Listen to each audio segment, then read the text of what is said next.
mo to day and night para bongga. Ay, salamat dito, Mari, ah. Oh, akala mo nakakalimutan ko na? Nasaan na yung utang mo? Huwag ka munang dumagdag sa problema ko ngayon, Mari, ha? Ko. Yes po, ma'am. Dok, ikaw ba yan? Anak, samahan mo ako sa doktor. Oh, bakit, Nay? May sakit ka? Oo, ipapacheck ko lang tong skin ko kasi alam mo na, tumatanda na nanay mo. Ay, akala ko naman kung ano. Hello po, Dok. Magpapacheck up sana ako. Yes po, ma'am. Dok, ikaw ba yan? Oo, ako to. Ano ba gusto mo? Para kasing ang oily ng skin ko tapos ang laki pa ng pores ko, oh. Di tamang-tama pala tong product na suot ko ngayon sa'yo. Try mo tong Glad to Glow Volcano Clay Stick. 2 to 3 times a week ko itong ginagamit kaya di na ako masyadong oily. Nabawasan din yung appearance ng mga pores ko at nag-brighten yung skin ko. Hindi din to mahirap ilagay sa hard part ng face like side ng nose at nakaka-clean din ng pores. Of course, this is FDA approved and 179 pesos lang to. The best ka talaga, Dok. Parang kailangan ko din yan, Dok. Oo, Scarlett, bagay to sa'yo. Lagyan mo buong katawan mo, ha? At umuwi ka pang bata ka, ha? Anong oras na, oh? Di ba sexy bawal gabihin, ha? Parang wala nag-aalala sa'yo, ah. Nay, ginabi ako kasi. Gumawa kasi kami na research. Research mo mukha mo. Naglaro lang kayo ng mga klase mo, di ba? Halika dito. Ano? Magsisinungaling ka ba, ha? Ulitin mo ba yan, ha? Nay, panalo kami! Ako last shot! Panalo ka pa, ha? Di ba sabi ko sa'yo bago ka muna lumabas kasi may lagnat ka kahapon? Ang tigas talaga ng ulo mo. Ilang beses ko na sinabi sa'yo yan, ah. Halika dito. Na naman? Pasaway ka bata ka. Aray, Nay. Masakit na nga yung katawan ko sa basketball, eh. Ayan, ang kulit mo kasi. Sige na nga. Punta ka dito. Oh, lagyan na lang natin yan ng Tiger Balm Plaster para mabawasan ng sakit, ha? Sige po, Nay.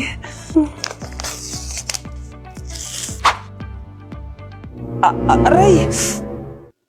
Nay, dahan-dahan naman. O ano, masakit? Ulitin mo pa, para mas masakit pa. Anak, pag nawala na ako, gusto ko lumaki ka mabuting tao, ha? Nay, ano ba yan? Tumigil ka na dyan sa kakaganyan mo. Pag nawala na ako, huwag mo akong kakalimutan, ha? Pakilala mo ako sa magiging anak mo. Sabi ko tumigil ka na, eh. Oh, anak, tulog ka pa din? Di ba may pasok ka? Kumising ka na. Si nanay naman, eh. Umagang-umaga, eh. Anak, umupo ka na dyan. Malapit na matapos ng favorite mong ulam. Ayoko niyan, Nay. Ay, naku, maldita na naman siya. Oh, anak, tapos na to favorite mo lasagna. Kumain ka na. Bakit ka pa nagluto niyan? Ayoko nga niyan, di ba? Wala akong gana. Anak, anong oras na, oh? Matulog ka na, ha? Hindi, Nay. Magpupuyat ako. Ano ba, anak? Bakit ka ba ganyan sa akin, ha? Magpupuyat ako! Kasi miss na kita, Nay. Miss na kita, Nay. Happy Mother's Day, Nay. Kyle, anak! Uuwi yung mga kapatid mo. Talaga, Nay. Tagal kong hinintay ito. Grabe. Akala ko nakalimutan na nila tayo kasi successful na sila, eh. Miss ko na sila. Tagal na din nung last na pumunta sila dito. O sige na, anak. Hintayin mo sila sa labas, ha? Maghahanda lang ako ng kakainin natin mamaya. Uy, Kyle. Balita ko, uuwi yung mga kapatid mo, ah. Opo, tita. Paano niyo po nalaman? Basta! Siguro proud yung nanay mo kasi successful yung mga anak niya, no? Oo naman, tita. Nagbunga lahat ng paghihirap ni nanay sa kanila. Deserve nyo yan. Malapit nyo nang malaman ng totoo, walang sikretong hindi nabubunyag. Pasok na po ako, tita. Sige. Hello, Nay! Nandito na yung anak mong doktor all the way from New York! Hi, Nay! Nandito na yung anak mong teacher all the way from Central Elementary School! Hello, Nay! Nandito na yung anak mong engineer! Naiyak naman ako. Nakumpleto din kayo magkakapatid. Sana nakikita to ng tatay niyo. Masaya ako na nandito kayo, ate, kuya. Sana maging successful din ako na kagaya niyo. O siya na, kumain na kayo, ha? Galing pa kayo sa malalayo, eh. Wow naman, Mare. Bigatin na yung mga anak mo. Saya-saya. Oo naman, Mare. Ilang taon din akong kumayod para mapagtapos lang sila. Pero worth it naman, di ba? Teka, Mare, para mas masaya, may kailangan kang malaman. Oh, eto. Ha? Ano to, Mare?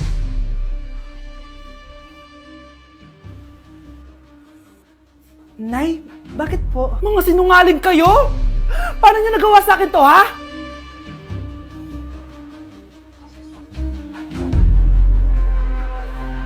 Anak, bumili ka nga ng paminta kila Aling Bebang. Isa lang, ha? Sige po, Nay.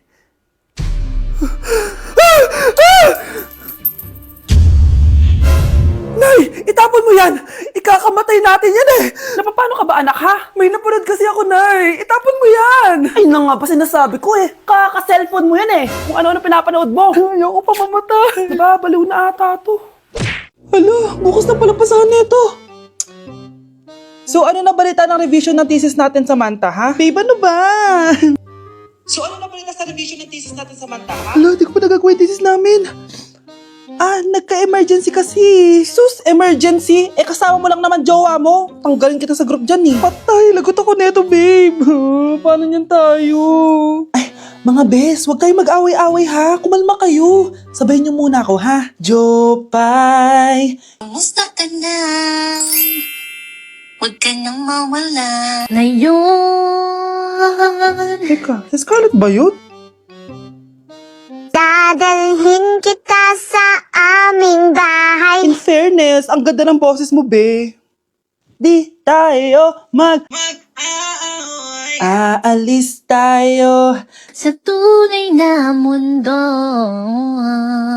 O, diba? Kumalma rin kayo. Ang fun kasi magkanta-kanta dito sa bus. Tapos, nakakaaliw pa yung mga filters. Buti na lang talaga, magaganda yung mga boses natin, mga bay. Truly! Wala pang ginawa sa Scarlett, oh. Ikaw, Scarlett! Nasaan yung IRS mo, ha? Ay, sorry. Wala din pala ako. Wait lang, gagawin ko na, ha? Sorry na. Pwede ba? O anak, magluluto na ako ng ulam natin. Anong gusto mo ulam? Pinakbet? Ayoko ng gulay na. Ayoko yung pinakbet na yan. Fried chicken? Nakakasawa na yung fried chicken na yan, Nay. Gusto ko yung may sabaw. Ang arte mo naman, anak. Anong gusto mo? Sopas? Sopas? Para naman tayo nasa lamay niyan eh. Gusto ko yung may baboy. Alam ko na. Sinigang na baboy. Ano naman yan, anak, ha? Ba't tumitila-dila ka dyan? Di ba alam yun, Nay? Si Alden? Diyos ko, kaka-tiktok mo na naman yan eh. Ano na naman pinapanood mo, ha? Ay, naku, mga bata ngayon. Nakakatakot na kayo.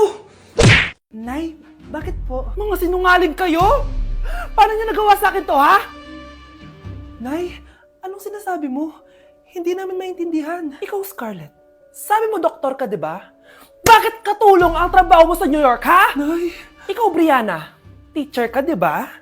Bakit nakita ka nilang nasa bar at sumasayaw-sayaw ka pa? Ikaw, Michael, akala ko may engineer na ako. Ngayon pala, nangi-scam ka lang ng tao!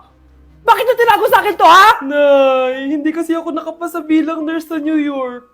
Sabi nila, mas magaling kasi talaga si Brianna compare sa akin. Kaya rumakit muna ako bilang katulong para makapag-aral ulit. Oo, Nay, sumasayaw ako sa bar.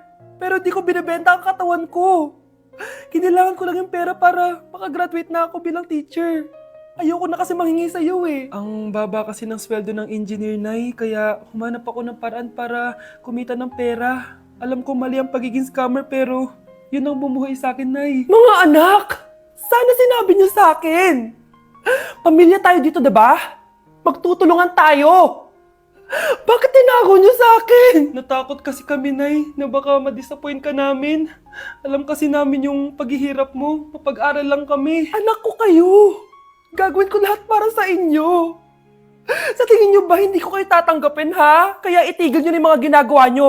Lalo ka na, Miguel. Opo, Nay. Sama-sama tayong bumangon. Nay, sorry. Wow, ang sweet naman. Isa ka pa. Gusto mo talaga masira itong pamilya namin, no? Lumayas ka dito! Pamilyang peke! Ano? Palibhasa, di ka mahal ng pamilya mo. Mga ate, kuya, proud pa rin kami sa inyo. Mga anak, simula ngayon, sama-sama na tayo, ha? Walang iwanan at walang magtatago, ha? Promise? Promise, Nay. Hindi na kami magtatago.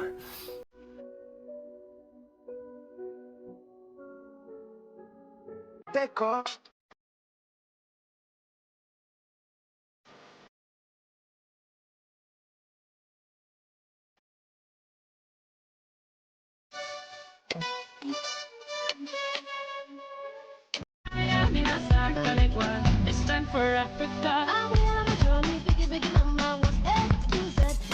Nakikiramay po ako sa pagkawala ng asawa niyo. Masakit para sa amin ang pagkawala niya. Kailan pala namin makukuha yung mga ipapamana niya sa amin? Ipaprocess pa po namin yun, ma'am. I-update na lang po namin kayo. Sige po, attorney. Sakit ng pagkawala niya. Nay, tignan mo oh, may medal ako. Oh, ano namang paki ko dyan? Di ka ba proud sa akin? Hindi. At wala akong paki sa'yo. Iniwan ka na ng tatay mo, di ba? Kaya pwede ka nang umalis dito. Bakit ka ba ganyan sa akin, Nay? Huwag mo nga akong matawag-tawag na nanay dyan. Kadiri! Hindi kita anak. Ang nanay mo, wala na. Malandi kasi. Nay, gutom na ako. Ay, gutom na baby ko. Wait lang, mag-order ako ng steak for you, ha? Yay! Steak, my favorite! Ampun lang pala ako. Nasaan na yung totoo ko, nanay?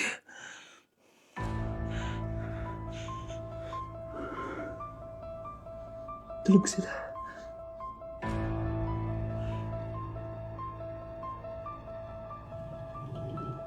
Nasaan na yun? Ito ba si nanay? Ay, sino ba ito tumatawag na to? Muntik na yun. Attorney? Hello ma'am, may update na po sa ipapamana ng namatay niyo pong asawa. Sige. Punta ka dito sa bahay. Sa wakas, ito na yung araw na pinakahihintay ko. Hoy, ikaw! Pag dumating dito si attorney, magtago ka. Hindi niya pwedeng malaman na may isa pang anak ang asawa ko. Sige po. Ma'am, nakuha na po namin yung last will and testament ng asawa niyo. Ang nakasulat po dito ay, ang 50% ng kayamanan niya ay mapupunta po sa inyo. Ha? Mali ata yan, attorney. Dapat 100% ang mapupuntang kayamanan niya sa amin. Kami lang ang pamilya niya eh. Bali ma'am, ang nakasulat po kasi dito ay ang isang 50% po ay mapupunta sa isa niyang anak. Ano? Baka yan yung isa naming anak na nawala? Oo, sa amin na lang yan. Ako! Ako ang isa pang anak ni Ramon. ルビさん何が好きそこみんなよりもあなたあゆむちゃん何が好き Excited nga ako ngayon kasi may pupuntahan tayong event. Dito nga pala yun sa EDSA Shangri-La. Oh, grabe naman, napaka-fresh ng person na yan, no? Bago nga pala mag-start ang event ay uminom muna kami. Ay, hindi pala kami umiinom. So naglaro muna kami kasi sabi nila may mga prizes daw kapag nanalo kami. Syempre, sino ba namang ayaw ng prize, diba? Grabe, ang dami ko na-meet ng mga influencers dito. Nakakaaliw din yung mga pinapalaro nila sa amin. Akalain nyo yun, nanalo tayo. Dahil dyan, may prize tayo, syempre. At alam nyo ba, i-reveal na ang bagong endorser ng Game Zone. At for sure, kilala nyo siya. At ayan na nga,